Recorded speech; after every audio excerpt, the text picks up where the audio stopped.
Você já parou para pensar que nem todo pecado dentro do casamento deixa de ser pecado?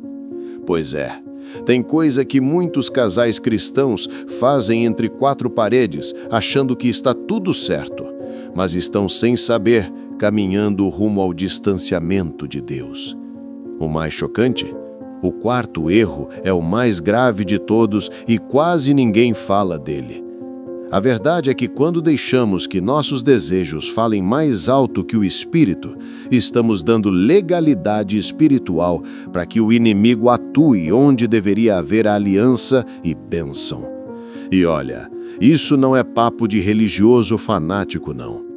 É realidade espiritual profunda e totalmente ignorada por muitos que estão afundando seus casamentos pouco a pouco. A Bíblia é clara quando fala sobre a santidade do matrimônio. Em Hebreus 13:4 está escrito: o casamento deve ser respeitado por todos e o relacionamento entre marido e mulher deve ser puro, pois Deus julgará os imorais e os adúlteros. Isso significa que não é só porque você casou que agora tudo é permitido. O problema é que o mundo moderno deturpou tanto o que é intimidade, prazer e conexão, que até cristãos estão se perdendo nisso. Tem marido viciado em pornografia, esposa se sentindo usada e os dois vivendo sob o mesmo teto como estranhos. Tudo isso com uma Bíblia na estante e uma aliança no dedo. O mais louco é que essa desconexão começa com pequenas concessões. Um site, um vídeo, uma ideia plantada, uma conversa inocente com alguém de fora. E quando se vê, o casal já não ora mais junto, já não se toca mais com amor e a comunhão vira só aparência. Muitos acham que isso é normal, que todo relacionamento esfria com o tempo. Mas a verdade é que estão colhendo o que plantaram quando ignoraram os limites de Deus. O plano de Deus para o sexo sempre foi bom: prazer, unidade, cumplicidade. Mas o diabo é mestre em corromper aquilo que é sagrado. E o que começa como curiosidade ou fantasia pode terminar em dor, vergonha e destruição. Se você sente que algo não está certo, que a intimidade virou peso ou que a conexão espiritual do casal esfriou, talvez seja a hora de olhar mais fundo, porque o problema pode estar justamente nas escolhas que você acha inofensivas, mas que Deus nunca aprovou. A maioria das pessoas pensa que o pecado sempre vem com cara de escândalo, mas nem sempre é assim. Às vezes, ele se disfarça de liberdade, de inovação no casamento ou até de consentimento mútuo. É aí que mora o perigo. Porque quando a gente começa a justificar o injustificável com base na nossa vontade e não na palavra, a gente já começou a cair, só não percebeu ainda. O coração do ser humano é mestre em se enganar.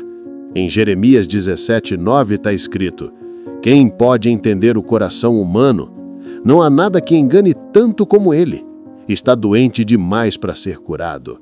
E é justamente por isso que o padrão para o certo e errado não pode ser o que eu ou você achamos aceitável, mas o que Deus revelou na sua palavra.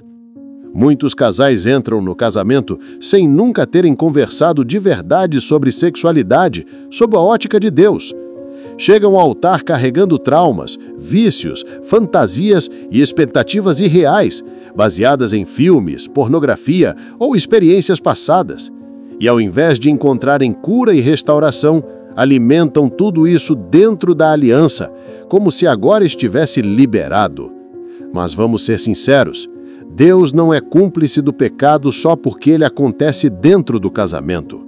O que ele abençoa é o amor, a entrega mútua, o respeito, a honra e não a perversão disfarçada de intimidade. Tem gente que acha que ser mente aberta é sinal de maturidade. Mas maturidade espiritual é ter discernimento para dizer não, até quando o corpo diz sim. É saber que nem tudo que dá prazer agrada a Deus. Paulo já mandou essa real em 1 Coríntios 6:12. Alguém vai dizer: eu posso fazer qualquer coisa. Pode sim, mas nem tudo é bom para você. Eu poderia dizer, posso fazer qualquer coisa, mas não vou deixar que nada me escravize. Tá aí a chave. Liberdade verdadeira não é fazer tudo o que dá vontade, é ter domínio próprio suficiente para não ser escravo do desejo. A intimidade no casamento deve ser um reflexo da glória de Deus, não uma repetição das práticas do mundo. Quando o casal entende isso, a relação muda de nível. Ela deixa de ser só carnal e passa a ser espiritual, emocional e profundamente restauradora. E é nesse ponto que muitos casais começam a experimentar algo que o mundo jamais poderá oferecer. Prazer com propósito, desejo com direção, paixão com santidade. Agora vamos começar a expor sem rodeios os 4 pecados sexuais mais comuns cometidos por casais cristãos. E o primeiro deles é a prática da troca de casais, ou seja, o famoso swing. Pode parecer absurdo, mas essa prática já entrou em lares de gente que ora, que vai para a igreja, que até lidera ministérios. A desculpa, estamos consentindo, então não é adultério. Mentira! Consentimento humano não anula mandamento divino. Trocar de parceiro é adultério, ponto. Está escrito em Levítico 18:20. Não tenha relações sexuais com a mulher de outro homem, pois isso tornaria você impuro. Não tem entrelinha, não tem interpretação flexível, é adultério, é impureza e abre portas espirituais perigosíssimas. O problema aqui vai muito além do físico. Quando um casal se submete a esse tipo de prática, eles estão quebrando a aliança espiritual que selaram no altar. Estão dizendo com os atos, nosso prazer vale mais do que a fidelidade que prometemos diante de Deus. E isso tem um preço. O que começa com curiosidade, logo vira frieza, distância emocional, culpa, vergonha e, em muitos casos, separação. Já tem de gente que entrou nessa por apimentar a relação e terminou sozinho, em depressão, com a alma destruída. A segunda prática que parece moderna, mas que também é pecado, é o famoso sexo a 3. Isso mesmo, tem casal chamando terceira pessoa para o quarto e dizendo que é apenas uma forma de explorar o desejo. Vamos falar a real, isso é imoralidade sexual escancarada. Jesus foi claro sobre o plano original de Deus em Mateus 19:5-6. Por isso o homem deixa o seu pai e a sua mãe para se unir com a sua esposa, e os dois se tornam uma pessoa só. Assim, já não são 2 pessoas, mas uma só. Portanto, que ninguém separe o que Deus uniu. Onde você leu 3? Onde tem espaço para mais alguém nessa união? Não tem! Além do impacto espiritual, essa prática destrói o senso de exclusividade e confiança. O casal vira um palco de performance e não de entrega. O desejo vira um monstro insaciável e a alma vai ficando vazia, desconectada, perdida. A intimidade que deveria curar, agora fere. A cama que deveria ser pura, agora contamina. Esses 2 primeiros pecados te chocaram. Você já viu algo parecido acontecendo ao seu redor? Compartilha nos comentários o que mais te despertou até aqui. O terceiro pecado sexual comum no casamento é o abuso. E sim, ele acontece dentro da aliança, com frequência muito maior do que se imagina. Só que agora não estamos mais falando de troca ou participação de terceiros. Estamos falando de uma violação direta da dignidade e do respeito mútuo entre marido e mulher. Tem gente que usa 1 Coríntios 7:4 para justificar atos forçados, dizendo a esposa não manda no próprio corpo, quem manda é o marido. O mesmo vale para o marido em relação à esposa. Mas esse texto não é uma licença para a violência. É um chamado à doação mútua, ao cuidado e ao amor sacrificial. Se tem dor, medo ou repulsa, não tem entrega. E sem entrega, não tem comunhão. Tem opressão. O abuso dentro do casamento pode ser físico, verbal, emocional e até espiritual. É quando um dos cônjuges impõe suas vontades, ignora o desconforto do outro, manipula com culpa ou distorce a Bíblia para obter o que quer. Isso é pecado. Isso é pecado grave, porque perverte algo que Deus criou para ser expressão de amor em instrumento de dor. E quando o leito conjugal vira campo de batalha, a alma dos dois começa a adoecer. O corpo pode até ceder, mas o espírito se fecha. E quando o espírito se fecha, a conexão com Deus também se enfraquece. E aí chegamos ao quarto pecado, o mais grave, o mais silencioso e o mais destrutivo, a pornografia. É isso mesmo, a pornografia, mesmo em segredo, é uma traição emocional, espiritual e mental. É adultério digital. É deslealdade com os olhos, com a mente, com o coração. Jesus foi direto em Mateus 5:28. Mas eu afirmo a vocês, se um homem olhar para uma mulher e a desejá-la, já cometeu adultério no coração. Não é preciso tocar, nem conversar. Só o olhar, alimentado pelo desejo impuro, já é pecado diante de Deus. E o pior, a pornografia destrói aos poucos, silenciosamente. Ela vicia, distorce a percepção do prazer, cria expectativas irreais, mata o desejo pelo cônjuge e piora tudo com culpa. Casamentos estão sendo destruídos por isso, e ninguém vê até ser tarde demais.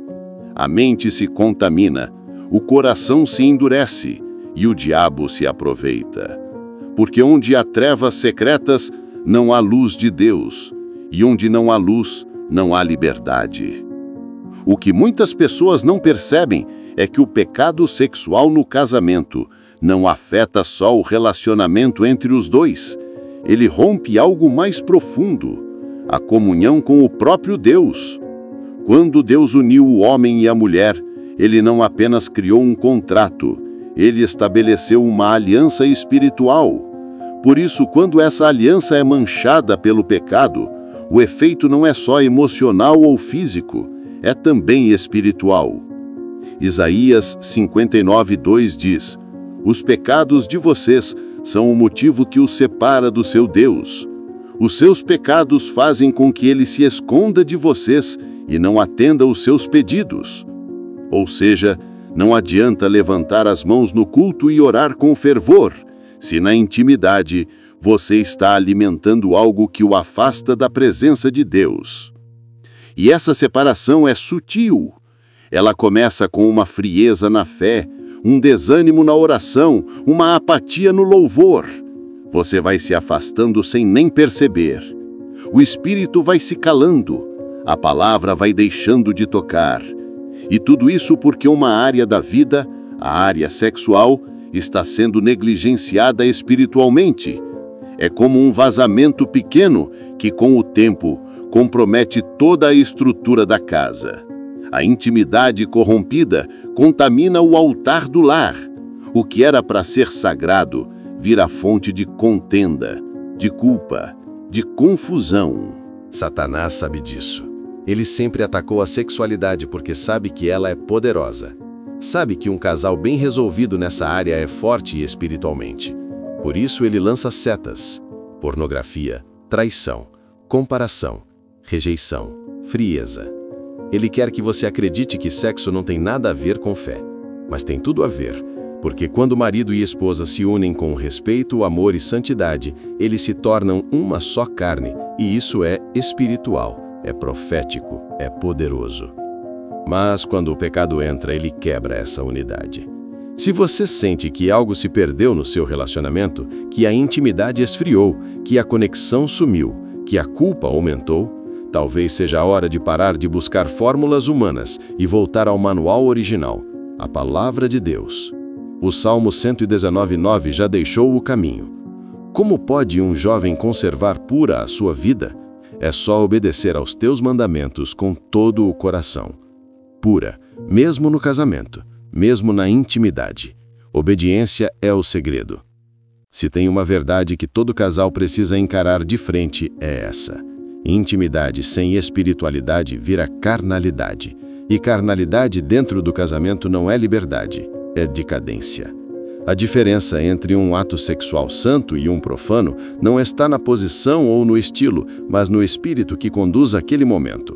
Quando o foco está só no prazer individual, quando o desejo passa por cima do respeito, do amor e da comunhão, o que era para ser bênção vira armadilha. Paulo já avisou em Romanos 8,6. As pessoas que vivem de acordo com a natureza humana têm a mente controlada por essa natureza, mas as que vivem de acordo com o Espírito têm a mente controlada pelo Espírito. Ter a mente controlada pela natureza humana resulta em morte, mas ter a mente controlada pelo Espírito resulta em vida e paz. Olha que profundo isso, vida e paz. É exatamente o que falta nos casamentos que negligenciam a direção de Deus na área sexual. É aquela sensação de vazio, de desconexão, de peso. A vida sexual vai morrendo, mas ninguém fala. O amor continua, mas não se expressa. A paz se dissolve e dá lugar a brigas, afastamento e solidão. A raiz de muitos problemas conjugais está nesse ponto ignorado, o pecado escondido entre os lençóis.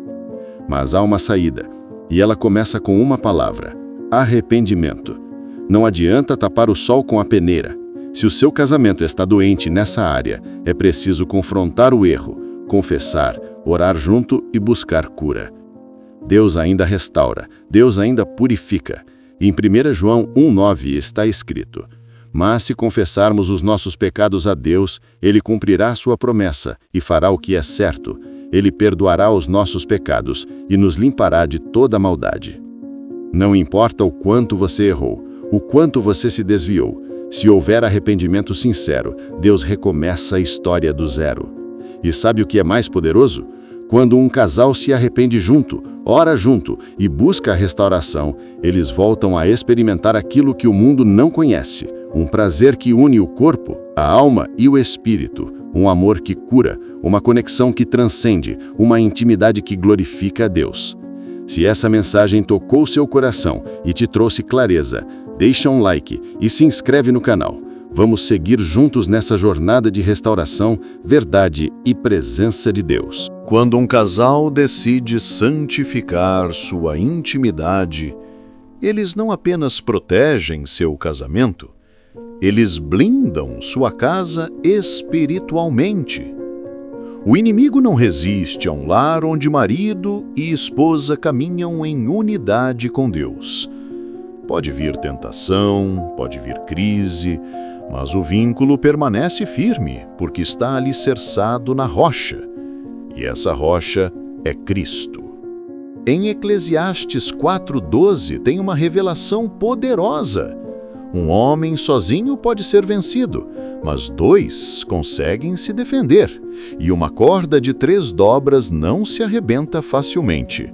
Olha o segredo aí! O casal que inclui Deus no centro da relação se torna praticamente inquebrável. Muita gente subestima o poder de um casal que ora junto. Acham que isso é coisa de crente fanático, ou que não tem nada a ver com vida sexual, mas é justamente o contrário. O casal que ora junto se conecta espiritualmente, e essa conexão abre espaço para uma intimidade emocional mais profunda, que, por sua vez, fortalece a vida sexual. É um ciclo de bênção. Deus criou o sexo para ser desfrutado dentro da segurança do amor, da entrega e da presença dele. Quando isso acontece, até o prazer ganha outra dimensão. Não é só físico, é espiritual, é cura, é renovação, é aliança. Mas para chegar nesse nível, tem um preço: morrer para o ego. Muita gente quer um casamento abençoado, mas não quer abrir mão do próprio controle, das próprias vontades, da velha natureza. O apóstolo Paulo deu o caminho em Gálatas 5:24. E os que pertencem a Cristo Jesus crucificaram a natureza humana deles, junto com todas as paixões e desejos dessa natureza. Não dá para manter o velho homem vivo e querer viver o novo de Deus. Tem que crucificar, tem que renunciar, tem que deixar Deus governar até a intimidade. É nesse ponto que muitos casais tropeçam. Acham que espiritualidade é só ir à igreja e ler a Bíblia, mas não aplicam isso onde mais importa, no casamento, na vida real, no quarto. Mas a verdadeira fé se manifesta nos detalhes, no respeito diário, no cuidado, na decisão constante de amar com atitude, de dizer não para o pecado e sim para o propósito. Porque quando o sexo deixa de ser só desejo e vira propósito, tudo muda. Você já pensou que a intimidade dentro do casamento pode ser um ato de adoração? Sim, é isso mesmo. Quando marido e esposa se unem com respeito, entrega e amor, estão honrando a Deus com seus corpos. É como se dissessem: Senhor, te agradecemos por esse presente e queremos usá-lo para fortalecer nossa aliança e nossa fé. Isso muda tudo. Deixa de ser só sobre prazer e vira sobre presença. A intimidade vira lugar de cura, reconciliação, louvor silencioso. É santo, é puro, é glorioso. Mas para isso acontecer, tem que quebrar o ciclo de vergonha e culpa. Muitos casais carregam traumas, abusos do passado, marcas de outros relacionamentos, até mesmo feridas causadas dentro do próprio casamento. E cada uma dessas dores cria barreiras invisíveis que atrapalham a entrega. A pessoa até ama, mas não consegue se abrir. O desejo existe, mas vem acompanhado de medo, de insegurança, de peso. E é aí que entra o papel do perdão. Perdão que liberta, que limpa, que recomeça. Perdão a si mesmo, ao cônjuge, ao passado. Perdão como chave da restauração. Colossenses 3,13 dá a receita. Suportem uns aos outros e perdoem as queixas que tiverem uns contra os outros. Perdoem como o Senhor os perdoou. Isso vale para o dia a dia, mas vale ainda mais para o quarto do casal. Às vezes a cura começa quando você para de cobrar e começa a acolher. Quando, em vez de apontar o erro, você estende a mão. Quando, em vez de repetir o passado, você constrói um novo começo. Deus honra esse tipo de atitude. Ele se move onde há humildade, reconciliação e aliança. E tem mais. Restaurar a intimidade também passa por conhecer e honrar as necessidades do outro. Sexo não é uma moeda de troca, nem um fardo. É uma linguagem de amor. Quando um cuida do outro com intencionalidade, quando há diálogo verdadeiro, quando o casal se edifica mutuamente, o quarto vira altar. Não precisa ser perfeito, precisa ser verdadeiro, precisa ser de Deus. E quando é de Deus, até o simples vira sagrado. Agora que a gente já desceu até o fundo do problema, é hora de subir. De entender que Deus não quer só que a gente fuja do pecado, Ele quer que vivamos o plano dele em plenitude. E esse plano inclui um casamento vibrante, saudável e cheio de prazer santo. Porque Deus não é um ladrão de alegria, Ele é o autor da alegria. Foi Ele quem criou o sexo. Foi Ele quem teve a ideia de dois se tornarem uma só carne. Foi Ele quem disse: não é bom que o homem esteja só. E foi Ele quem colocou dentro do casamento o ambiente ideal para viver tudo isso, sem culpa, sem peso, sem medo. Mas o segredo está no alinhamento. Casamentos abençoados não acontecem por sorte, mas por decisão. Decisão de obedecer, de confiar, de alinhar desejos ao propósito. Em Provérbios 3, 5 e 6 está o mapa. Confie no Senhor de todo o coração e não se apoie na sua própria inteligência. Lembre de Deus em tudo o que fizer e Ele mostrará o caminho certo. Isso vale para todas as áreas, inclusive a sexual. Quando a gente entrega até o desejo a Deus, Ele nos mostra um caminho novo, mais profundo, mais seguro. É por isso que restaurar a sexualidade no casamento não é só uma questão de melhorar a vida a dois.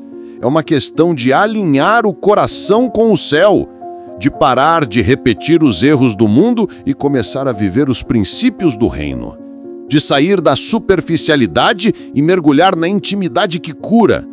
Porque quando o casal está unido espiritualmente, emocionalmente e fisicamente, eles se tornam uma fortaleza, um farol, um testemunho vivo da fidelidade de Deus.